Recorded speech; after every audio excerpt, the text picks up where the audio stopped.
दाङको तुलसीपुर उपमहानगरपालिका वडा नम्बर 13 का स्थानीय युवाहरू मिलेर दाङको ठुलो लेक अर्थात् भन्ज्याङमा रहेको जङ्गललाई रङरोगन गरेर आकर्षक पार्क बनाएका छन्।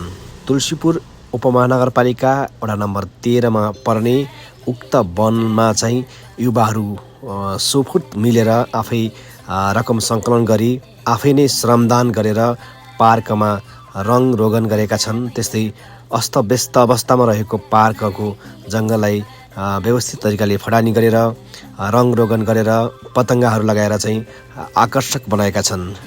गर्नुहोस् ठिक छ भन्नुभयो, कतिले चाहिँ आर्थिक रूपले सहयोग गर्नुभयो, कतिले चाहिँ भौतिक रूपले सहयोग गर्नुभयो, कतिले सामान दिएर सहयोग गर्नुभयो होइन। त्यो सबै चाहिँ सहयोगैमा भएको छ। रङरोगनको कुनै साथीहरूले सहयोग गर्नुभएको छ, यो झन्डा पतङ्गा कुनै साथीहरूले गर्नुभएको छ। हाम्रो भनेको यहाँ हामी चाहिँ के त भन्दा भौतिक रूपमा आउने र हाम्रो परिश्रम चाहिँ आन्तरिक तथा बाह्य पर्यटकहरूलाई भित्र्याउने उद्देश्यका साथमा युवाहरूले आफूहरू निस्वार्थ रूपमा लागेको बताएका छन्।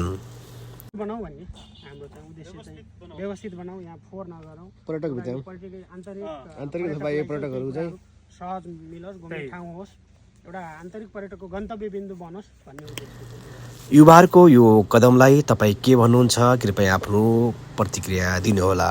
धन्यवाद।